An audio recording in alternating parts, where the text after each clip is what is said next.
राष्ट्रपति भवन तक तेरी चर्चा शुरू हो गई। एक खिलवाड़ बात नहीं है। इसी नाते हम चाहते हैं कि देश में कुत्ते की गिनती हो रही है, बिल्ली की गिनती, शेर की गिनती, गाय की गिनती, अगर जानवरों की गिनती हो सकती है तो देश में पिछड़ी जाति की भी गिनती होनी चाहिए।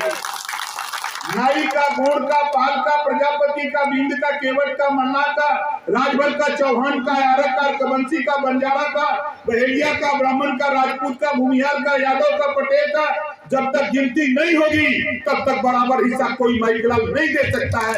यही दुर्गति का कारण हमारा है। हम तो इसी नाते जातिवार जनगणना कराना चाहते हैं। आज 20 साल से हम चिल्ला रहे हैं कि जातिवार जनगणना करा दो, जिसकी जितनी संख्या भारी उसकी उतनी हिस्सेदारी दिला जाए। यही बात तो हम कह रहे, इसी बात को लेकर हम घूम रहे। हमारा कोई निजी मामला नहीं।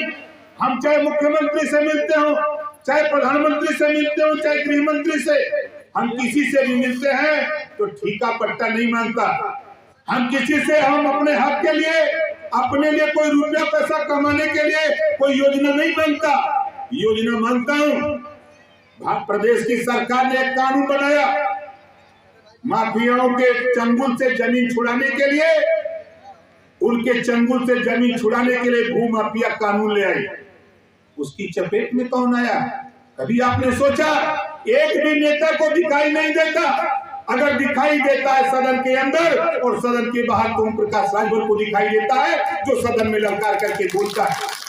आप बताओ, जो भूमिहीन है, दशकों से किसी जमीन पर, जीएस बंजर आबादी की जमीन पर बसा है, भूमाफिया के नाम पर कोई दरखास्त दे दिया, 50 साल से मकान बना के गरीब रह रहा है, भूमाफिया के नाम पर अधिकारी आके उसका मकान गिरा दे रहे। यही कानून है? क्या वही गरीब भूमाफिया है? जो वास्तव में भूमाफिया है उसके खिलाफ कार्रवाई नहीं हो रही है, जो गरीब कमजोर है उसके खिलाफ कार्रवाई हो रही है। इस बात को लेकर मुख्यमंत्री से मिला, इस बात को लेकर कहा ये अनर्गल हो रहा है, अन्याय हो रहा है। गरीबों के साथ ऐसा नहीं होना चाहिए। जहां जो गरीब बसा है उसके नाम दर्ज करके उसको खतौनी इंसाफ उसको दे दिया जाए, ताकि दोबारा उसको कोई उजाड़ने का काम न करे। आप बताओ, ये सही बात कहा कि गलत कहा? सही कहा। अब आगे चलो, हम हूँ विधायक है ही भाई, है जहूराबाद गाजीपुर से, और 5 साल 9 महीना हो गए। 5 साल 9 महीना में 9 करोड़ 52 लाख रुपया। कोई दिन ऐसा नहीं है जिस दिन 2 लाख, 5 लाख, 6 लाख, 8 लाख रुपया हम गरीबों के इलाज के लिए, ऑपरेशन के लिए देते हैं। हम विधायक कैसे से देते हैं? 9 करोड़ 52 लाख रुपया दे चुका। अगर जिसको हमारी बात समझ में न आवे, मोबाइल के गूगल बाबा से पूछ लेना। मोबाइल के गूगल बाबा से विधानसभा की कार्रवाई पूछ लेना कि मुख्यमंत्री का बयान, इलाज के सवाल पे सबसे ज्यादा रुपया किसने दिया? तो मुख्यमंत्री योगी आदित्यनाथ जी बयान देते हुए आपको मिलेंगे कि 403 विधायकों में 175 प्रकरण पर सबसे ज्यादा रुपया अगर कोई दिया तो प्रकाश राजभर। सूबे के मुख्यमंत्री को कहना पड़ा।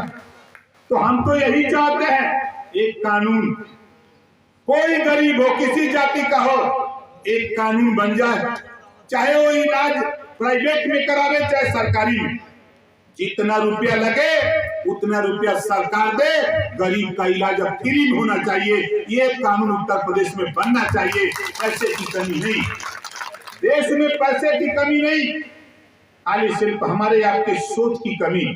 बाबा साहब डॉक्टर अंबेडकर जी ने हमको आपको वोट का पावर दिया, इसी नाते दिया कि अपने बच्चे को अच्छी शिक्षा के लिए, अपने बच्चे को रोजगार नौकरी के लिए, अपने बेहतर इलाज के लिए, अपने नाली पुल पुलिया खरंजा चक्रोट आवास के लिए आप इसके लिए वोट देना। लेकिन हम किसके लिए देते हैं? अभी कोई नेता बड़ा आएगा तो कहेगा कि राष्ट्र खतरे में है। राष्ट्र खतरे में नहीं है, नेताओं की कुर्सी खतरे में। भैया जो नोट कर लो। आप बताओ, भारत का कोई आक्रमण है क्या? कोई देश आक्रमण किया हुआ है? तब कौन खतरा है? कोई खतरा है? कोनो खतरा ना है। आप बताओ, भर भी हिंदू, प्रजापति भी हिंदू, पाल भी हिंदू, यादव भी हिंदू, मुसलमान भी, ये आपके पटेल भी हिंदू, चमार भी हिंदू, यादव ब्राह्मण भी हिंदू, राजपूत भी हिंदू। लेकिन अगर बंटवारा कर देवल जाए तो एक बड़ा हिंदू भाई है, एक छोटा हिंदू भाई है, और नहीं दुइये भाई है, एक बड़ा हिंदू भाई है, एक छोटा भाई है। अब बड़का भैया छोटका भैया का हिस्सा लूटा था, बोला लूटा था कि ना लूटा था? पूछा अम्बेडकर नगर जनपद में एक नाई गोंड पाल प्रजापति राजबल चौहान बिंद केवट मल्ला का बेटा किसी थाने पर दरोगा है का? हिस्सा लूटा था कि ना लूटा था? अब ये तो हर सग भाई एक मतारी के पेट से पैदा अगर 3 भाई हैं, अगर बराबर जमीन ना बटल तो कपार तक तोड़ी देगा, हाथ गोड़ तो तोड़ी देगा मार के।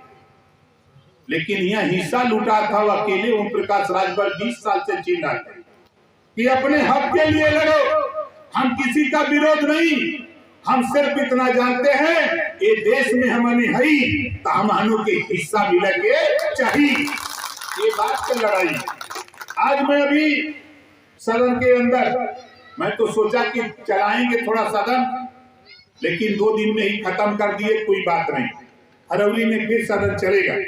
हमारी कोशिश हो रही है कि ग्रामीण इलाके में जब मैं जाता हूं तो जो वास्तव में आवास का पात्र व्यक्ति है, जो नेताओं के फ्लैक्स से अपना मड़ई बना करके उसके अंदर रह रहा है, उस मड़ई में दरवाजा भी नहीं है, बांस फाड़ के जंगला लगाया हुआ है, उसको आवास नहीं मिलेगा। बोलो सही कह रहा हूं गलत कह रहा हूं? उसको आवास नहीं मिलेगा। सच में वास्तव में आवास का पात्र व्यक्ति है, लेकिन हो क्या रहा है, जे 20,000 रुपया थमा देता वही के आवास मिलता, वो बेचारा मड़ई वाला कहां से 20,000 दे, कहां से देगा? हमने कहा, और देखिएगा फरवरी में सदन में जब कार्रवाई होगी तो इसी पे आर पार होगा, इसी पे लड़ाई होगी कि नया प्रसीमन करा लो, नया सर्वे करा लो गांव में, जो वास्तव में गरीब है, जो भूमिहीन है, सबसे पहले उसको आवास देने का काम करो, तब दूसरे को आवास देने की व्यवस्था बनाओ। अभी हमारे बर्फी लाल जी दरखास्त दिए थे, हमारे टेम्पू वाले हैं नेता, पारस टेम्पू वाले, उनके गांव के बगल के हैं बर्फी लाल जी, हमको दरखास्त दिए कि साहब आवास नहीं मिल रहा। कैसे मिली भाई? अबरा के जज्बात के आगे, जबरा के जज्बात के आगे अबरा के तक लगावे जोर। हालत वही बा कि 20,000 तो दे के पहुंचा देत बा, हम आने के पहले मजदूरी करके किसी तरह हम अपना काम चला रहे हैं, परिवार चला रहे हैं। इस नाते साथी आपसे कहना चाहता हूं, मन बनाओ, देखो बड़े लंबे समय के बाद आप अध्ययन करो। हमारे बहुत से साथी सोचते होंगे ये नेता दौड़ता क्यों है? आप देखो, आप कभी अपने हवाई पट्टी पे कभी देखे होंगे, जब जहाज उतरा होगा तो जहाज को जब फिर आसमान पे जाना होता है तो वो जहाज धरती पे बड़ी मेहनत करता है, बड़ी पावर पैदा करता है, तब फिर वो उड़ान भर पाता है, दोबारा वो उड़ान नहीं भर पाता है।